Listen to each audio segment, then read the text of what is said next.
Right, good evening, everyone. Good evening to councillors on the committee, the Resources Scrutiny Committee, and to officers who are here tonight. And I hope that you've all had a good break over August. This is a reconvened meeting.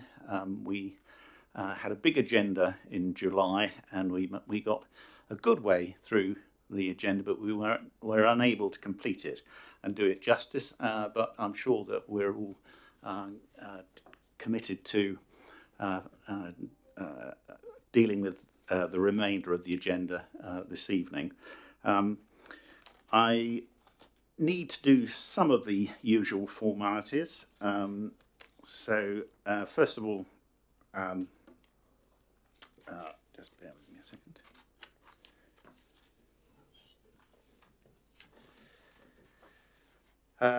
There are no, on fire evacuation procedures, there are no fire alarms scheduled for this evening. Therefore, if the fire alarm sounds, it's real, and we need to evacuate the building immediately. The fire exit is located at this side of the room. Exit through reception and meet in the War Memorial Park. To our worldwide audience, this is just to remind everybody that this meeting is being webcast live on the internet and also be available subsequently to view on YouTube. Microphones, can I remind everyone that in order to be heard clearly by those present in the room and those listening on the webcast, could you speak directly into your microphone? And could you please switch off your mobile phones or turn them to silent? So next item really to deal with is apologies for absence. There can't be any substitutions because this is a meeting that has been reconvened. We have got a few apologies for absence. Councillor Carr, Councillor Lee and Councillor Golding. But we'll do our best to manage without them, I'm sure. Before we pick up from where we left off, and I think we're down to 4 senior officers, or 4 departments, but five officers who are going to speak to it. Before we get to that, can I firstly introduce and say hello to Amber Sedki Farag. I've got that right, have I? Good. And you're the Strategy and Performance Manager who you've recently joined. Is that right? So we welcome you. And you're going to be in charge of the presentation. Is that right? Good. Great. Okay. Thank you. And then just picking up from the last meeting in July, if I could turn to Katie Salis and just cover 2 points. Where we are in relation to the report on waste that had to be amended, and any updates to the committee following the last meeting. Good evening, councillors. Earlier today I sent out a note showing the amendments that had been made to the waste and recycling KPIs where the clerical anomalies were highlighted at our last discussion. So what I would like to do is just to say that if there are any questions arising from that, if you can share those with me, and I will ensure that Helen, the head of service there, emails back with response so we can also record those for the minutes. And apologies again for those errors which had crept into the presentation. One other area where I do have the response to was a question raised by Councillor Conquest around the recent web outage for the 3 days. That one was due to a DDoS cyber attack, and whilst there was no data breach, it did impact access to our website.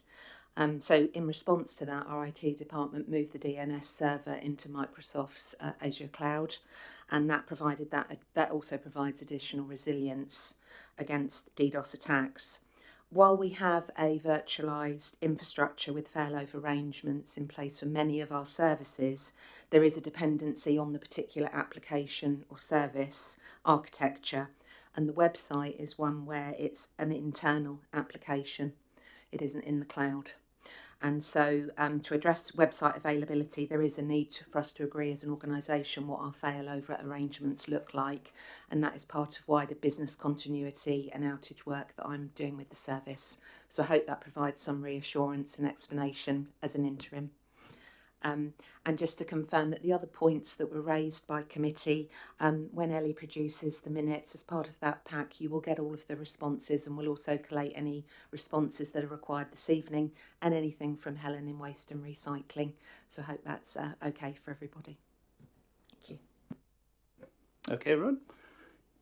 Now, this morning I sent you an email suggesting a way forward for this evening, try and make it as expeditious as possible, which was to concentrate on the red and amber scoring and pick up any questions that you may have on any of the green scores.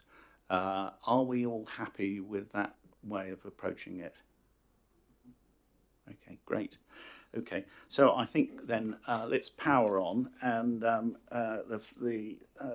invite Head of Service Mark Lambert to participate, and the service area is Environment and Community Services, and I think happily you start with a red. Thank you, Chair. We'll start with the red, but move on to some greens, hopefully. For those members that don't know me, my name is Mark Lambert. I'm Head of Climate Change and Sustainability, so I'm charged with delivering the climate change strategy and working towards the carbon reduction targets we set ourselves back in 2019.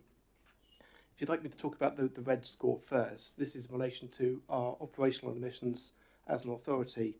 So that covers things like the gas and electricity that we consume as in all of our buildings, electricity that our key service providers consume as well. So that's Serco in terms of the aquadrome.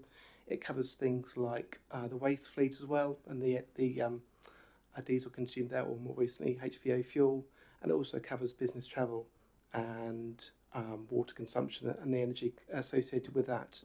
The target that we had in place was to reduce by 15%, but unfortunately last year we saw an increase of 6%, and that was primarily as a result of the aquadrome. The aquadrome's got a heating system called a combined heating and power system, which uses gas to produce heat and electricity for consumption on site, and that was run more frequently last year than has been the case in the past. So that's really been the primary reason for that increase. All of the other kind of consumers of power and carbon effectively have reduced over that period. So if we were to take out the aquadrome, we would have reduced emissions by 10%, but because of that CHP consumption, we've unfortunately seen an increase in carbon emissions. Happy to pick up any questions on that, Chair. Right, anyone got any questions for Mark?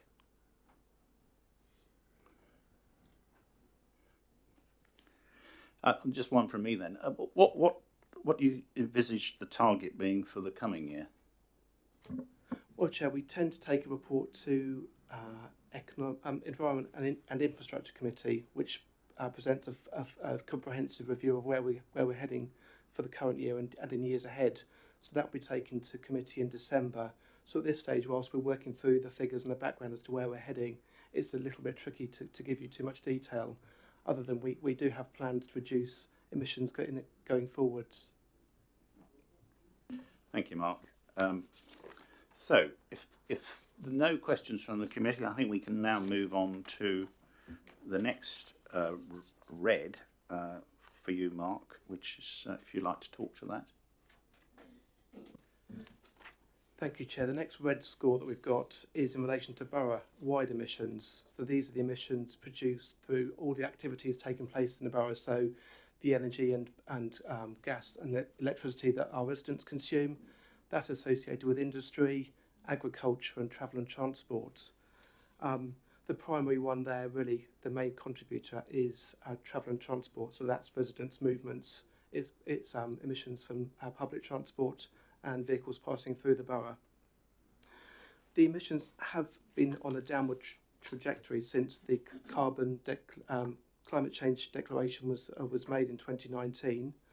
We did see them drop during the period of COVID, but since then there's been some bounce back as normal activity in life has continued and resumed. In some respects, our role here is around enabling and supporting residents to make change, but in some ways our level of influence is relatively limited. It's probably worth putting into the context that the government's carbon zero targets are focused around 2050, whilst we're heading for 2030. So we're very ambitious in that respect, and we recognise the challenge ahead. We are undertaking some work with the Green Team to support our residents to reduce their emissions, and we're working with business in that respect as well, such that they can also start to reduce their carbon emissions as well. But I think it's one where we have some challenges around what we can actually achieve as a borough council, other than lobbying and supporting others to make that change. Thank you, Mark. Any questions for Mark? Councillor Jones. What, some of the roads we're using, not the where we know we get jams every so often, as around the town. We've been talking about having it a two-way system and everything else. I know it depends on Hampshire County Council. How far have we got with that? Because it seems to me that when we're coming to meetings, if we go one way, we can actually be 10 minutes sitting there in the car. Sometimes, especially in the winter, it seems to me, more than the summer. Councillor, I appreciate that. That's an ongoing dialogue that we've been having for some years now with Hampshire, and we do still continue to talk around what kind of actions they can take with our support to address some of the issues you've identified there. We do have the adopted Town Centre Master Plan, which sets out some principles. I think we now need to work through those with Hampshire to see what can be delivered in the medium to long term. Some of the activities identified in the master plan will take some time to come to fruition, but that is subject to ongoing dialogue in that sense.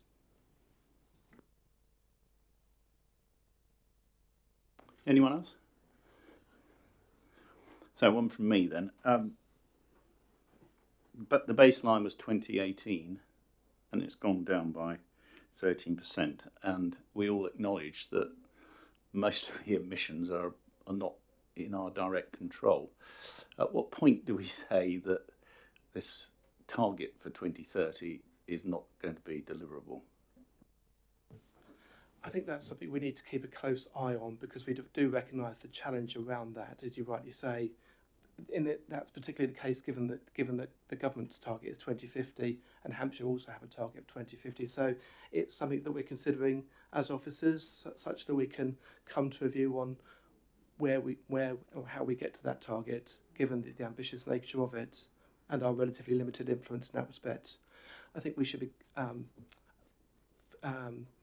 we shouldn't forget the fact that we are preparing documents such as the local plan that will start to establish a framework for new development in the future, and other kind of strategy type documents that will help to influence what happens locally. But equally, there are some things that need to happen on a national scale in order to deliver that.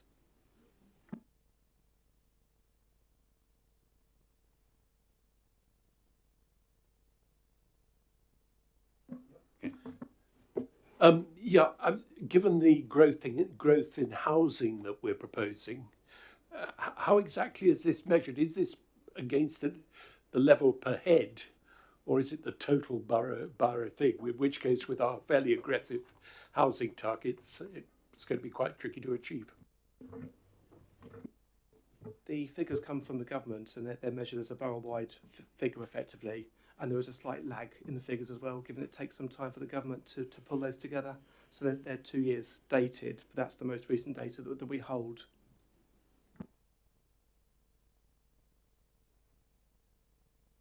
Other questions? Nope. Thank you, Mark. So we now need. There, I think, isn't there a number? Yeah. Oh yes, there is a number. Yeah.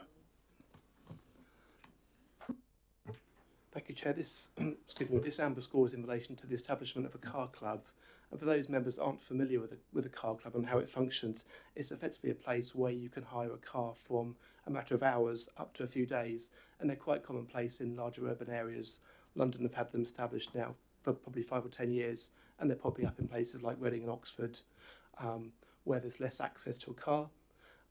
We've got proposals to establish one in the borough. We've undertaken some soft market testing and some conversations with car club companies, and we need to go through a procurement exercise to see how that could be realised in the borough. So we're at the early stage of that, but we hope to have some more positive news in the next 6 months or so once we've undertaken some more formal procurement discussions. Thank you. Any questions on that? Nope. Any points you want to raise in relation to any of the many green scores that Mark's department has? Nope. Fine. Okay, I think we... Oh, sorry. What's the range Councillor. of numbers that we're including in that? Casey, can you help there? Yes. So it goes Mark's. Sorry. Mark's slides go from 2.11 through to 2.20. So it's if there's anything on council, office, energy consumption, energy reduction at the offices, low carbon vehicles, electric vehicles, and the green team. Yeah, there are a couple of things. In 213, the final point is in red. It's a little bit confusing there as the given our previous problems with colours, that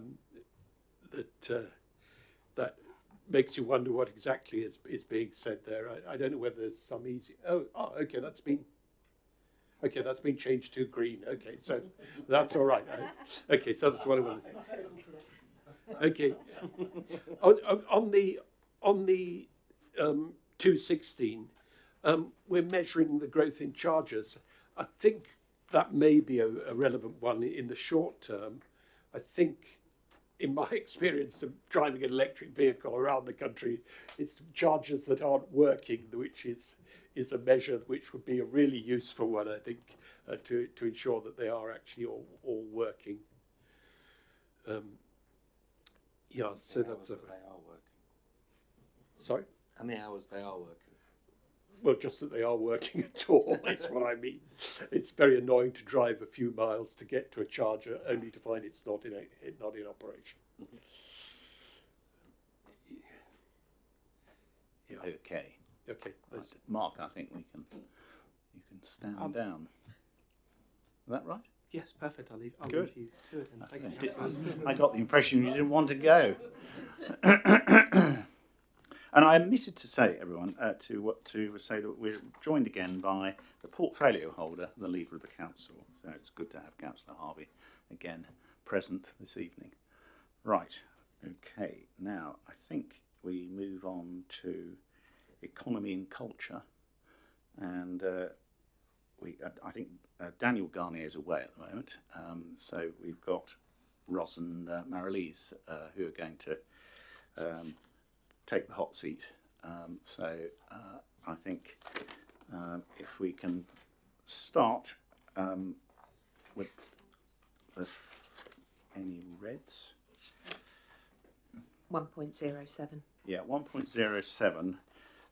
This covers employment and skills, and the idea is to provide support to existing and incoming businesses to ensure that they continue to thrive in the borough.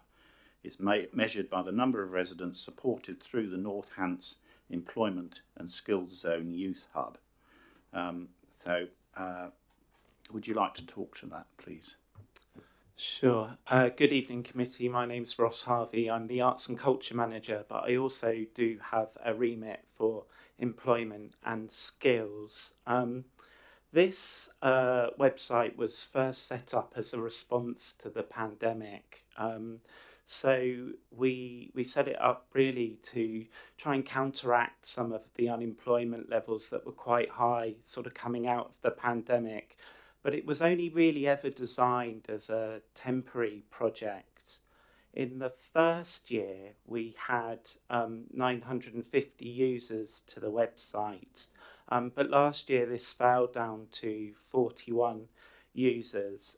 So actually we've decided to discontinue this site and put our efforts into the Love Basingstoke website, where we can list all of the employment and skills opportunities for the borough and pathway residents to upskilling and employment opportunities.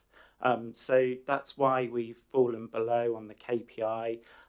The employment and skills need for the website with the labour market has reduced, and unemployment has reduced as well. So we're sort of channeling all our efforts into other resources really now. Thank you, Ross. Anyone got any questions on this?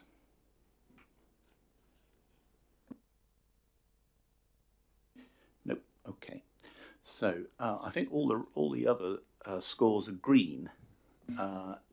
Yes, there are eight. Sorry, there are 8 other measures. They're all green, ranging from 1.02 through to 1.14. Anyone got anything they want to ask about those?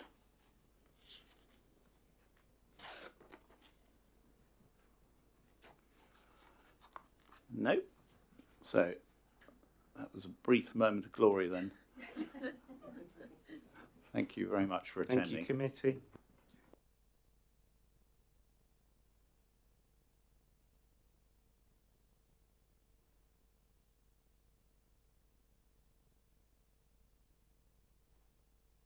Okay, Adam, it's your turn now, Mr. Finance. And It's measure 3.14. 3.14 is the first one, and that's an amber, and that's a scoring in relation to how well we've done in terms of collecting council tax. You want to say a few words about that, Adam, please? Yes, of course. Thank you, Chair. I'll actually take this one and the business rates together because they are linked. The collection for council tax has dropped a little bit in 23-24, as is indicated in the commentary here. This relates to one council taxpayer that has a number of properties that have been vacant for over 10 years. They attracted 200% levy on top of the council tax rate. And they also haven't paid their business rates as well. That's because of their financial position.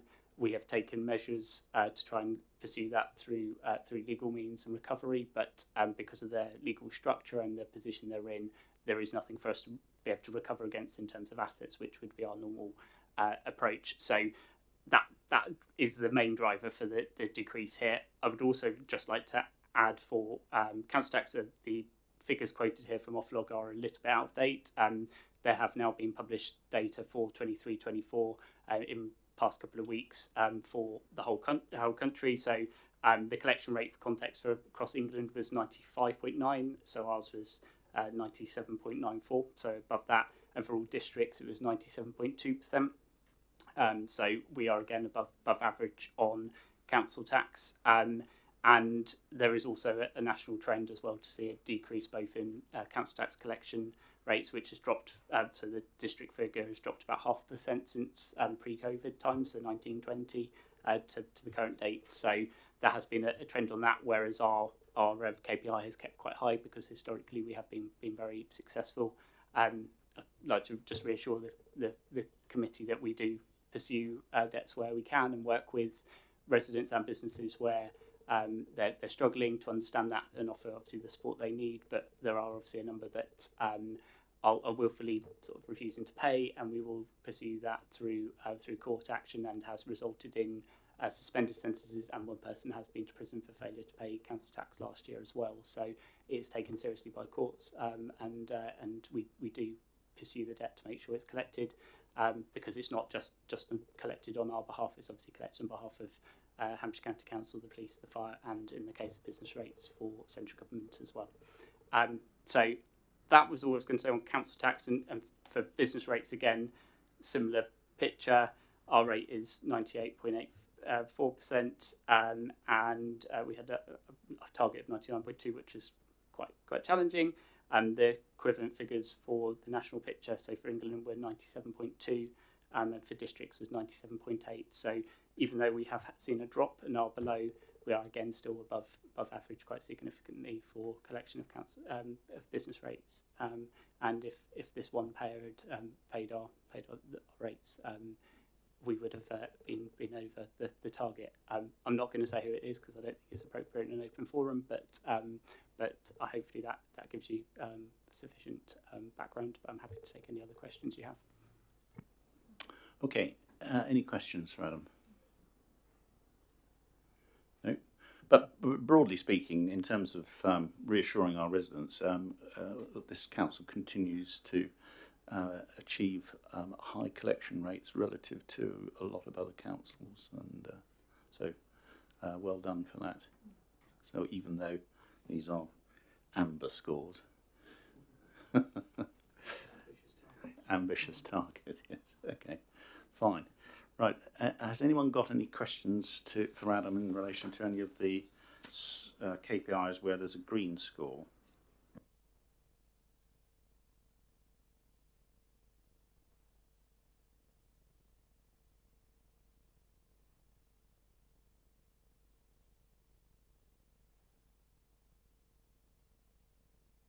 I've got a couple. So if we could turn to KPI 3.16, percentage of savings forecast to be achieved. Is there any reason why the target is 80% rather than 85% or 90%? What's your methodology there? Chair, I mean, this is actually one of the KPIs that dropped out for 24-25, and because of that, I think the 80% has been a historic one since before I started and hadn't been revisited. Was kind of set by my predecessor. So I'm not sure the exact background for that. I can obviously find out, see whether we can find out. We obviously try and achieve as much of the savings we can. And in recent years' budgets, obviously the savings targets have been reduced. There's been less savings. It's been more about investment. Obviously, the last few years since I've been here. So hence that KPI dropping out, because actually the amount of savings has been a lot smaller. So the measurement of it was lower. But I can certainly find that out. But I don't know. So you're saying this KPI is dropping out? It has, yeah. The flip side of the coin, I suppose, is in terms of financial management, is in relation to favourable year-end position. You're scoring us green because we've achieved a surplus, but you could argue that a surplus is not necessarily a good thing to achieve because it means that money that's been allocated hasn't been spent. So do you have a view on that? I know it's very difficult, as I know from my own experience, to hit bullseye and have no surplus or no deficit, but that's your job. Yeah, Chair. Again, I think this one is a tricky one, as you say. It could go either way, and a surplus is an opportunity cost. For reassurance, the committee obviously worked quite hard in last year's budget setting to update assumptions and try and make sure that we are setting a budget that we think is realistic to try and hit that and reduce surpluses. And there's further work, obviously, for this year to monitor how that's doing. So I totally agree. I think there has been larger surpluses in the last few years, partly because of COVID and a lot of grants have come in, and then during the energy crisis we received quite a lot of grants. So that as a surplus income comes in at the last minute, it's very difficult to get that out at that point. So there were some points, but there is also obviously a inherent sort of budget underspend that's driven by staffing, for example. So we've looked at the vacancy factor rate that we apply there, which sort of adjusts budgets to recognise that it takes time to recruit and retention. We're not going to retain everyone, so there will be gaps in the year where we've got gaps in teams. So we've put measures to kind of look at that, but we are looking to do further work on that to make sure we try and get as close to that bullseye as you described it. As I say, it's very difficult, but it is a positive position that we are able to at least carry on investing, and we're not in a deficit and having to kind of cut services. Hence, I think the green rating for this one. But I take your point on that, definitely. Thank you. And then finally, on the annual audit, KPI 3.18, this is where we've got this problem, a sort of countrywide one, of access to audit services, or lack of access to audit services. And it said there are proposals to create a backstop to complete all outstanding audits by 30th September 2024. Is that likely to be achieved? So, as you're perhaps aware from the audit committee, but for those who aren't, so there's been a national backlog of audits across England in local authorities. Never happened in my day, I hasten to add, but there we go. I was an external auditor for many years, but it's very frustrating. There are a number of audits that are actually dating back to, I think, 1920 or even the year before that. We're quite fortunate that actually the only year open prior to the 23-24 is 22-23. We've actually had all the others done. There was a small matter of a general election that scuppered some of the plans to put that backstop date in place, because it requires primary legislation to do it. The current proposals, which will hopefully go through the legislative process after the political party season, will mean the backstop for 22-23 and any other audits open up to that date will be the 13th of December 2024. EY, who are our external auditors, have confirmed that in recent weeks, and have started moving forward for the work to close that down. The 23-24 audit is actually ongoing now. It's just started for that, so we're targeting that to be finished by sort of the end of this calendar year. And the backstop is looking likely to be the 31st of January 2025 for that. So we will start catching up again to sort of clear the inherent problem, but it will lead to what is called a qualified opinion, because obviously the work has not been done on the audit for 22-23, so the external auditors are not able to express an opinion on whether the true and fairness of the accounts that are there, and so it will be modified to reflect the backstop and those things, and that will also have a knock-on impact on 23-24, because the opening balances that come into those set of accounts are obviously from the prior year that haven't been audited, so there's an inherent issue there. But we are not alone in that. But we've done all we can to push to get our accounts audited, and it's disappointing. As I made a flippant comment earlier about my day, but it is a shame that we've got into this position. There's been a whole host of reasons in terms of availability of resource within the audit firms, but also some challenges within local government as well in terms of resourcing up finance teams, not necessarily here, but we get caught up in that problem. So hopefully that answers your question, but happy to take any others. Yeah, that was a very full answer. Thank you very much. Anyone got any? Councillor Jones. Just one point. Given Hampshire's financial position, does that place any particular pressures on us in any way? No. We obviously have services that rely on that the residents rely on Hampshire for, so that could have an impact on us. But directly in terms of our financial position, no, we are separate. They administer the pension fund, but again, that's a separate entity to the county council themselves. And obviously, Hampshire are working through their own proposals to try and sort their own financial position out. Councillor Harvey, I think you want to say. Oh, thank you, Chair. I just want to, thank Adam and the team actually, because it's a reflection of their hard work that the council's finances are in the position they're in. And actually, it's not just Adam's team; it's absolutely all of the officer teams, because it's a collective effort. We are in an incredibly strong position as a local authority, and I'm cautious to reflect on our partners, because many of them are going through a significant amount of pain at the moment. Their finances are in nowhere near the condition ours are in. and a number of them are in places where they're having to make very deep cuts and very deep changes to service delivery, and we're not in that place. We're not cutting anything. In fact, if anything, we're investing, and that's again a reflection of the answers you've been given in terms of where we think the budgets are at.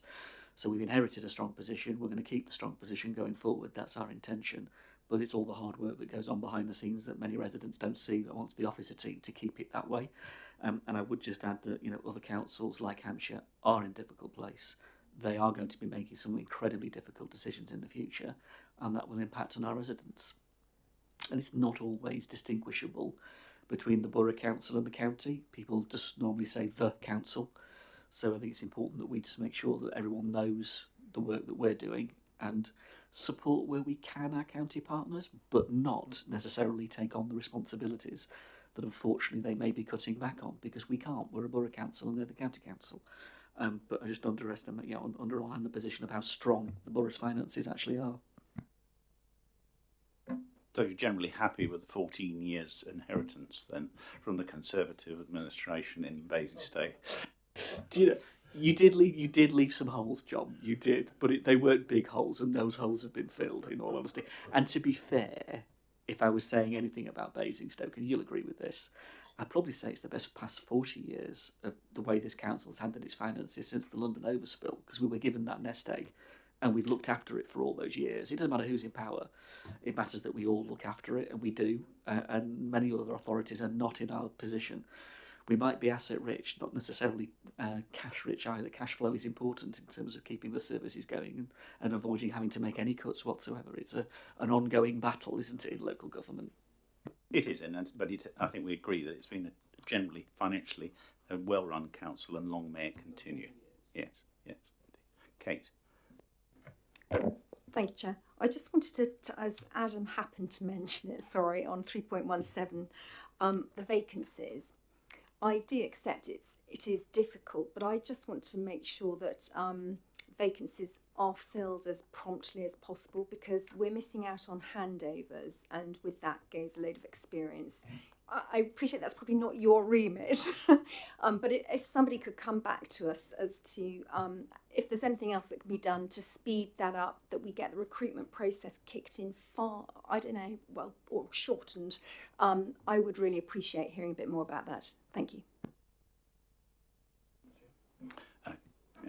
Councillor Harvey. Just quickly, as obviously as the portfolio holder for HR as well, just to say I'm very conscious of what the work the team's been doing around pay reviews, benefits reviews, the actual staff reviews that have been taking place in recent years. There's been a significant workload. That team are absolutely concentrating on supporting the other teams to recruit. And it's been interesting past 18 months, I would say, where we've filled vacancies, we've brought teams back up to strength. For example, the creation also of new teams like the regeneration team. So actually the green team even, there's been a significant amount of work within the organisation to provide investment in those people. But you're right, the processes need to be in place for appropriate handovers, and I will feed that back to the appropriate team.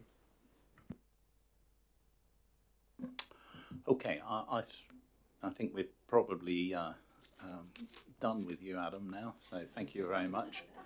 And thank you for breaking your holiday for us. Thank you. Yeah. So, last but no means least, can I welcome Head of Service Tom Payne in regard to the Environment and Community Services. Tom, good evening. And I think the first one we need to ask you to talk to is KPI 1.15, Feelings of Community Safety, where the status is red for this report.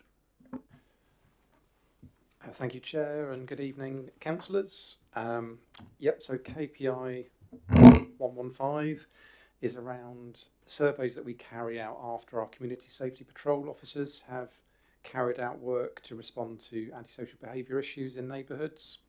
And what this is showing is that nearly 80%, so 79% of the respondents on average have reported reductions or improvements in antisocial behaviour or improvements in terms of safer, cleaner streets, which I still think is a very positive and good reflection on the work that the team carries out, although the target clearly is set at 85%. So yes, it's a little bit lower than the KPI, the corporate KPI target.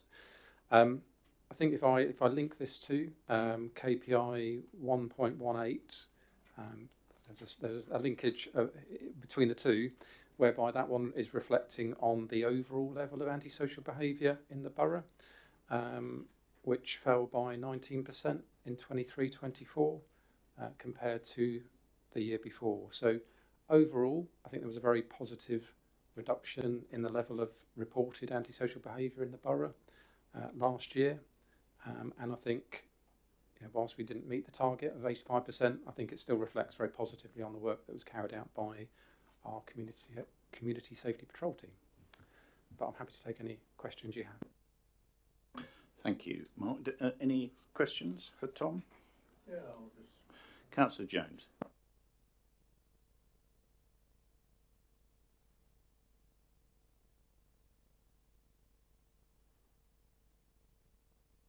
I beg your pardon. Did you get that? You repeat that to me. Yeah, why 85%? Why not 100%? And it give a true reflection on what's happening in the borough. There's no reflection on the officers who are dealing with it, but it's a reflection on what's happening within the borough. I think what you may be suggesting, perhaps, is unfortunately probably not something that would be achieved in terms of saying that everybody who we interact with, we're always necessarily going to get a complete elimination of the issues that have been reported. I think it is a stretching target. 85% is high. It's higher than it was in perhaps previous years. I think historically it was 80%. And we did push that, and we did increase it up to 85%. So we are striving to achieve that. Clearly, we want to make sure that the actions that our team carry out are effective in terms of reducing the issues that people are reporting to them. I think the other one that is reported every other year, which again gives you, I think, a better understanding or another sort of angle, if you like, in terms of what do people feel across the borough, is the resident survey. So every 2 years, we're asking questions about how safe do people feel daytime and of the evening.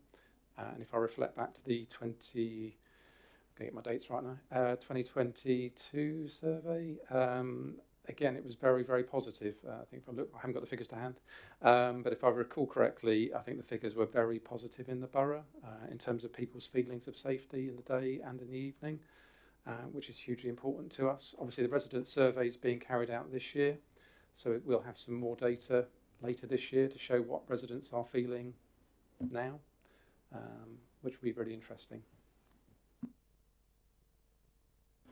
Thank you, Mark. Any other points you want to raise on this particular issue? No. So I think all the other scores are green, correct? Yeah. So are there any questions we might have, even albeit they're green? Councillor Conquest. Thank you.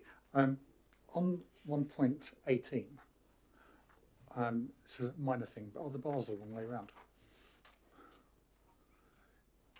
Because in the text it says that the number went down to 1,500, but in the bar chart that's the previous year.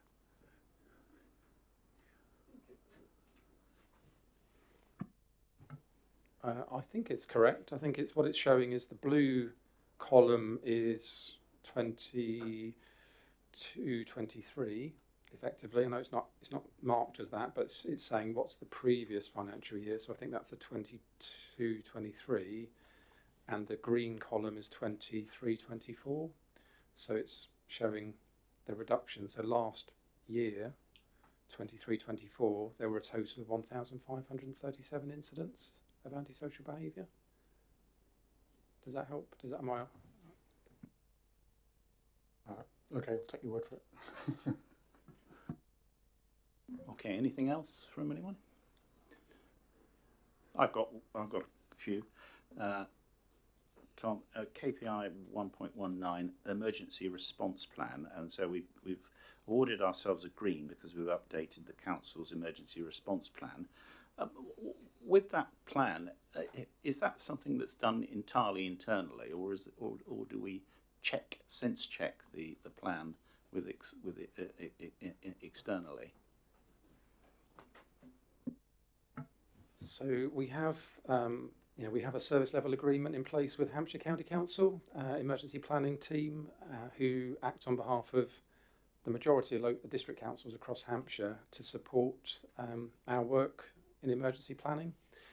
And there is a generic, if you like, emergency response plan for districts across Hampshire so that we all understand and respond in the same way when it comes to an incident.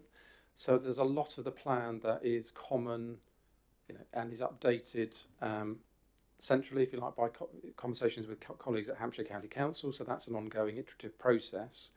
There are local parts of the emergency response plan, which include things like our contact directory, making sure that the officers that we have on call to respond in an emergency, that's constantly kept up to date so that we know who we're calling. And then things like our rest centres, again, there sometimes are changes around that, which are very local to the area.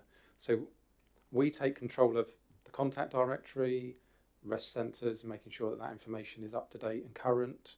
And as I say, there's large chunks of the plan which are kind of generic, which are updated by Hampshire. So it's a bit of a collaborative approach that we take, but it's updated every year because we have to make sure that it is ready to go and doesn't fall out of date. And with an emergency such as the pandemic, it stood up well? It did. It did. I mean, we did. So the emergency response plan provides a generic framework for how we would respond as an organisation, as Basingstoke and Dean Borough Council. It makes sure that we have staff who are trained to respond in particular roles. So that could be the chief exec directors who are involved in strategic command and making sure they understand their role, how they link to, I'm going to go into lots of jargons, I'm afraid emergency planning contains hundreds of acronyms, but the strategic control group, which sits across the county, you have senior members of staff who would represent the authority at those discussions. So in the pandemic, there were what we call SCG, Strategic Control Command Group meetings twice a day sometimes at particular times. So you've got officers who are trained and they fulfil particular roles during an event. So that training and that planning was all critical to making sure we were well prepared to respond during the pandemic. And as you know, we developed ways to ensure that, given it's such a prolonged incident, that we had the resilience to sustain a response over what was a number of years. Thank you very much. Anyone else got anything else? Because I've got just one other on KPI 2.08, the biodiversity strategy. So we've achieved green by having a biodiversity strategy. What happens next year? So we are, there's an action plan linked to the new biodiversity strategy, and we are obviously making progress with that and the delivery of the actions that we've committed to through the newly adopted biodiversity strategy. So that's something we are going to be monitoring this year to ensure that we are making progress. Okay, and then KPI 2.23, tree planting. The target was 400 trees to plant. Well, you smashed that by planting 1,870 trees. So are we going to expect a more ambitious target in the coming year? There is a new target for 24-25, which is based around, rather than just a number of trees planted target, it is a net increase target.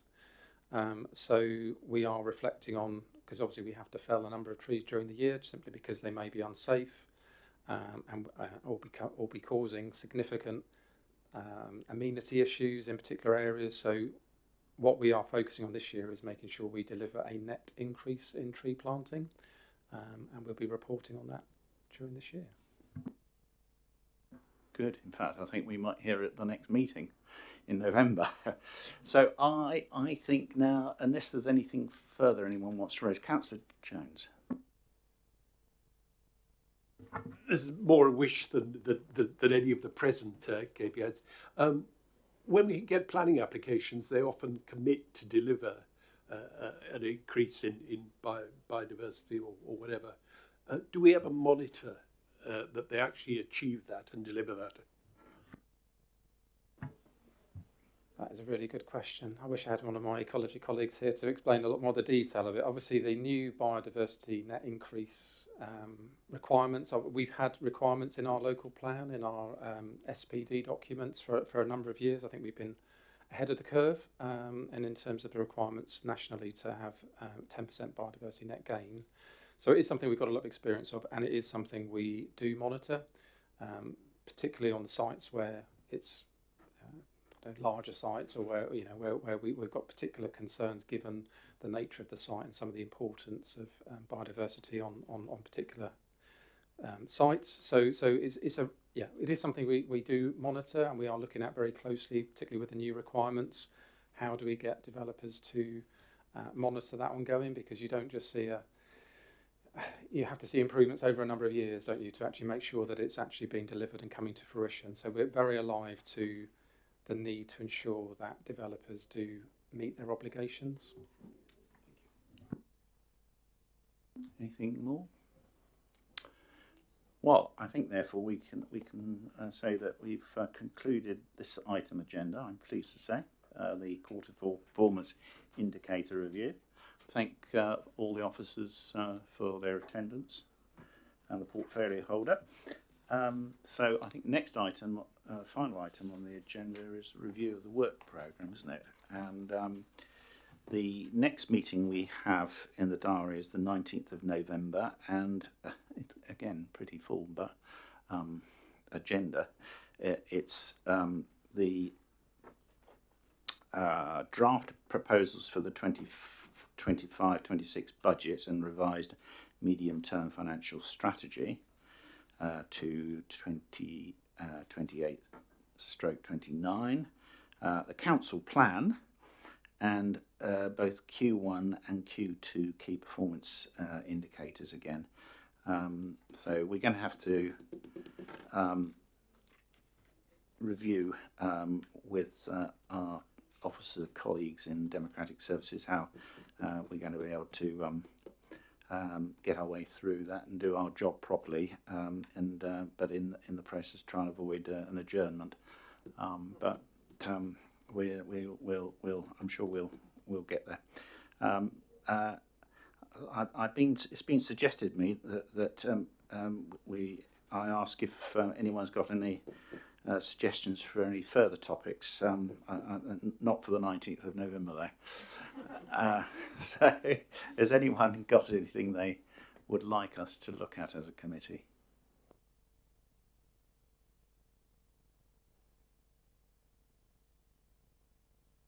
Councillor Tuck. Hi, no, I've no suggestion right this second, but I'll put my thought in it. Can you just talk me through the social value asterisk thing that's on there as a TBC, please? I don't know quite what that means.